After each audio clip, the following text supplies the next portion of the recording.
In this lecture, we will discuss about the anatomy of the parotid gland. There are three major salivary glands, the parotid gland, submandibular gland, and sublingual gland. Function of these glands is to secrete the saliva, which is needed for lubrication of oral cavity, and it has some digestive and antibacterial properties also. Out of these three major salivary glands, parotid gland is the largest gland and it drains its secretion into the vestibule of mouth through the parotid duct. The parotid gland is important clinically because it is involved in the common viral disease mumps and also some important structures like branches of facial nerve and branches of external carotid artery. They pass through the substance of the parotid gland and they must be taken into consideration while doing surgeries on the parotid gland. We will study the parotid gland under following headings: its location, capsule, surfaces and borders, and structures which are passing through the substance of the gland, and lastly its applied or clinical importance. So first we will study the location of the gland. The word parotid, para plus otic, means around the ear. So parotid gland is shaped like an inverted pyramid. At the base of the gland, it is broad and is located around the external acoustic meatus. The apex of the gland will reach in the neck up to the carotid triangle and is related to the digastric muscle. Anteriorly, parotid gland will extend over the surface of the masseter muscle, and posteriorly it will reach up to the mastoid process and sternocleidomastoid muscle. So location of the parotid gland can be described as below the external acoustic meatus, anteriorly up to masseter muscle, posteriorly up to sternocleidomastoid muscle, and inferiorly in the neck up to the digastric muscle. Now, whole of the parotid gland, it is enclosed in a capsule, and this capsule is derived from the investing layer of the deep cervical fascia. This investing layer of deep cervical fascia, as it reaches near the angle of the mandible, it splits up into a superficial and deep lamina. The superficial lamina is attached to the zygomatic arch, and deep lamina it is attached to the tympanic plate and the styloid process. The deep lamina, it is also thickened to form a stylomandibular ligament which will separate the parotid gland from the submandibular gland. The importance of superficial lamina of the parotid gland is that it is very thick and inelastic. So if a swelling occurs in the parotid gland, swelling can be due to viral infection like mumps or bacterial infection. These swellings, they will be very painful because of the tight compartment of this thick deep fascia. The external features of the parotid gland. The shape of the parotid gland is like an inverted three-sided pyramid. So it is having a broad base superiorly and a apex in narrow apex inferiorly, and it will have three surfaces: superficial, anteromedial, and posteromedial surface. They will be separated by three borders. All these surfaces and structures, they can be seen in the next diagram. So first is the broad base or the superior surface of the parotid gland. The broad base of the parotid gland, it is related to the external acoustic meatus, and it is related to the important nerves like auriculotemporal nerve, which is a branch of the mandibular nerve, and superficial temporal artery, which is a branch from the external carotid artery. Apex, as we have already seen, that it will reach up to the neck in the carotid triangle. The apex will be related to the divisions of the retromandibular vein, the anterior and posterior divisions of retromandibular vein, and also to the branches of facial nerve, that is the cervical branch. Now the surfaces of the parotid gland, there are three surfaces. First is this superficial surface, which is also known as the lateral surface, is related to the skin. Then there is an anteromedial surface which is grooved by this ramus of the mandible. So it will be related to the structures which are attached to the ramus of the mandible, and these are the masseter muscle laterally and medially, the medial pterygoid muscle. Third surface is the posteromedial surface. The posteromedial surface is related to the mastoid process and the styloid process. So three surfaces: superficial, posteromedial, and anteromedial surface. And these surfaces, they will be separated by the borders. First is this anterior border. The anterior border is present between the superficial and the anteromedial surface. Posterior border is present between the superficial and the posteromedial surface. The third border is the medial border, which is present between the two medial surfaces, that is the posteromedial and the anteromedial surface. These surfaces and borders and their relation, they can be best seen by a horizontal section of the parotid gland at the level of ramus of the mandible. So in the next diagram, we will see a cut section of the parotid gland. So this is the section of parotid gland at the level of ramus of the mandible.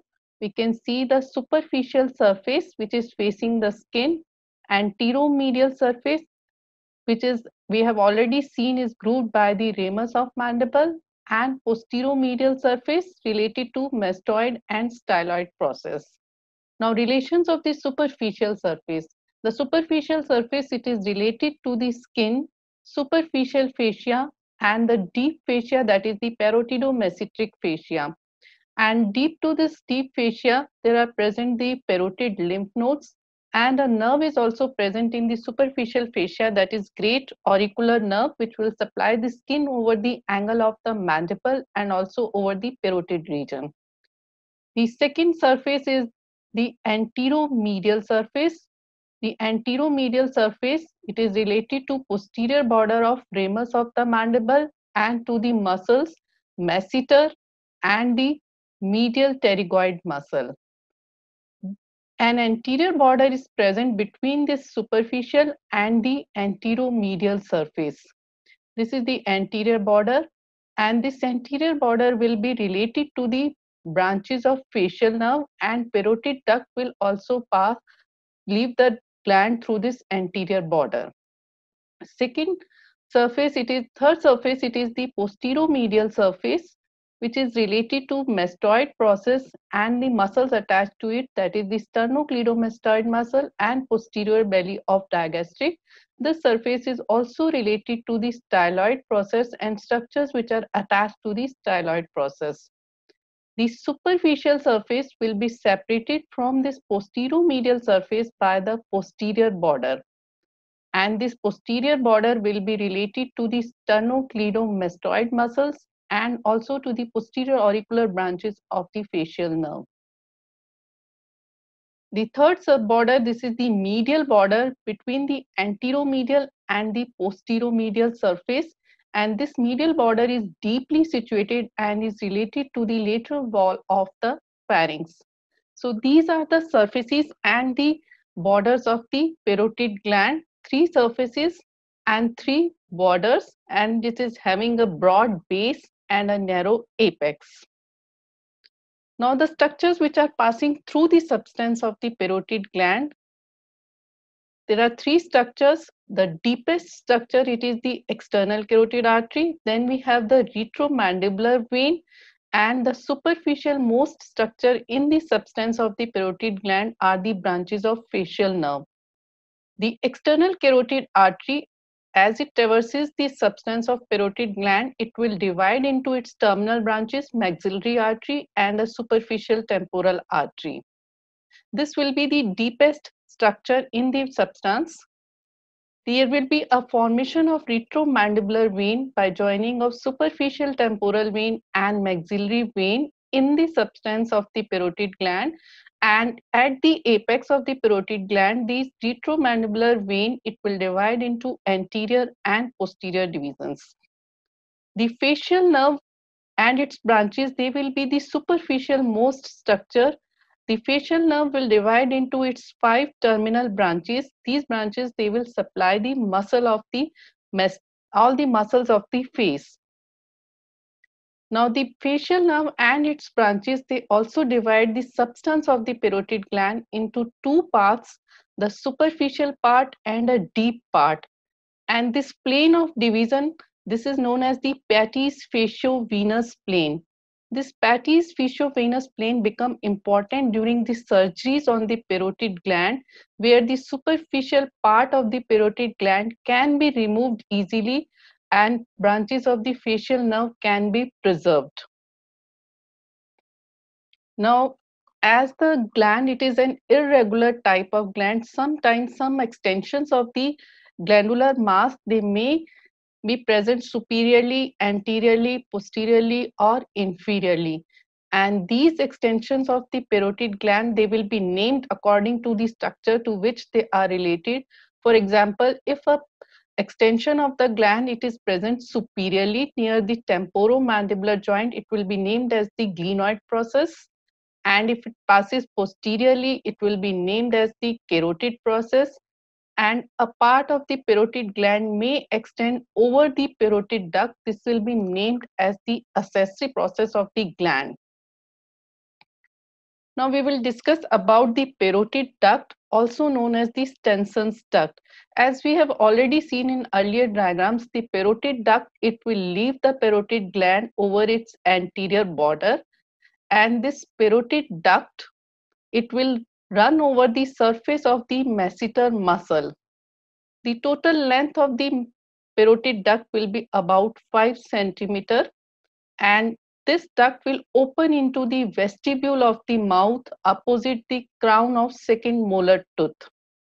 The course of the parotid duct, first it is running over the masseter muscle, and here it is related to the branches of the facial nerve, the upper buccal and the lower buccal branch of the facial nerve.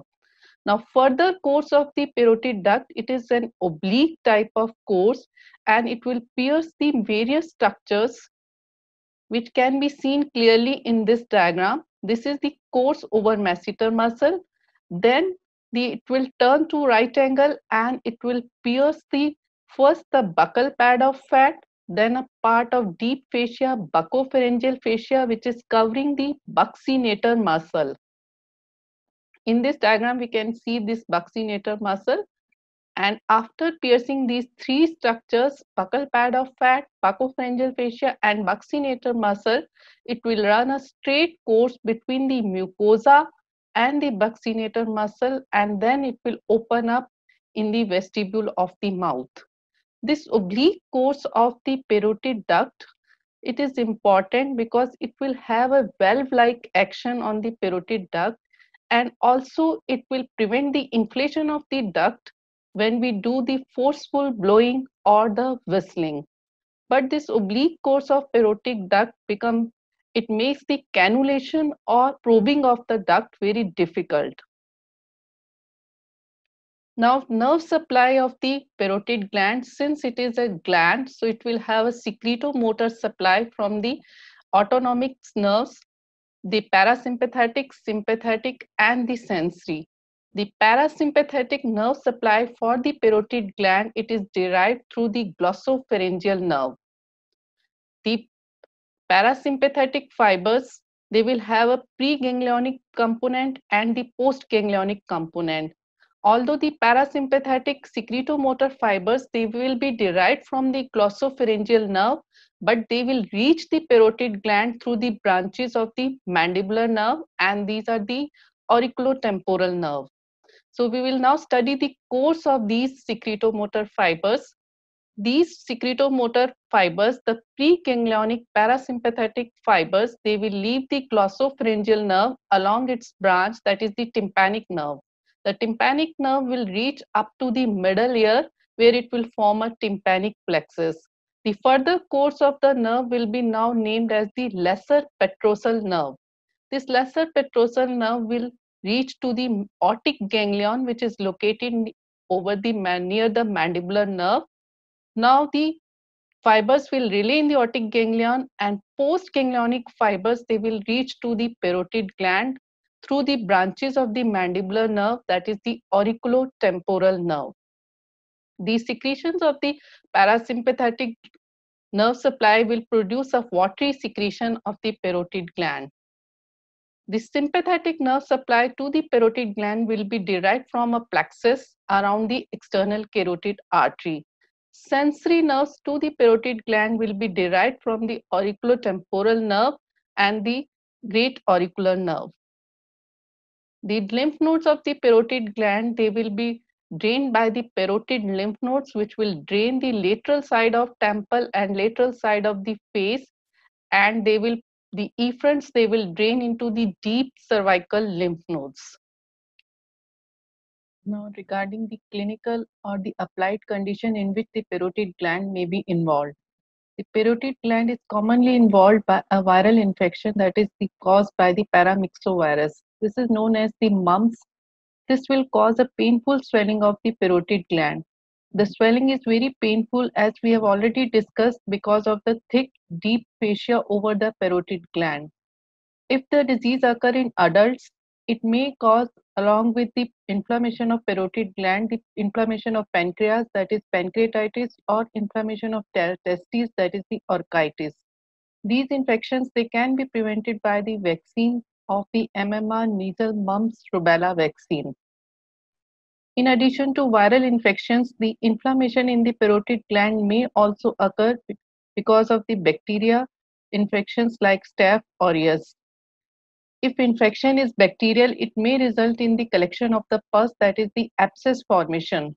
And this pus has to be drained by a surgical incision, and these surgical incisions, they have always to be given in an horizontal direction and never in the vertical direction. If we give the incision in vertical direction, this can damage the branches of the facial nerve. As the facial nerve branches, they are lying in the horizontal direction, and this method of giving incision, it is known as the Hilton's method. The parotid gland can also be involved in a condition that is the Fraze syndrome, also known as auriculotemporal syndrome. This will occur after some parotid surgery or trauma to the great auricular nerve or auriculotemporal nerve. The auriculotemporal nerve, it is giving secretomotor fibers for the parotid gland, while the great auricular nerve, it is sensitive to the skin over the parotid gland. Now, if the damage occur to the auriculotemporal or great auricular nerve during the healing, the fibers of auriculotemporal nerve may join the great auricular nerve. So whenever a patient eats something, there will be a stimulation for the salivary secretion. Along with this, the great auricular nerve may be stimulated. So there will be a pain, redness, and warmth over the parotid region because of simultaneous stimulation of auriculotemporal and the great auricular nerve. Benign or malignant tumors can also occur in parotid gland. The benign tumors, they are known as the pleomorphic adenomas, and the malignant tumors, they are known as mucoepidermoid carcinomas. Calculus or stones, they can also form in the parotid duct. This condition is known as silolithiasis, and to locate the position of the stone, we have to do a procedure that is the silogram, in which we inject a radio opaque dye in the parotid duct. Now that is about the parotid gland, its gross anatomy and clinical importance. To conclude, the parotid gland, it is the largest salivary gland. In shape is like an inverted three-sided pyramid. It is having three surfaces and three borders and three structures. They are passing through the substance of the parotid gland: the external carotid artery, retromandibular vein, and the facial nerve. Facial nerve is the superficial most structure. The secretomotor fibers for the parotid gland, they are derived from the glossopharyngeal nerve, but they will always leave along the branches of the mandibular nerve, that is the auriculotemporal nerve.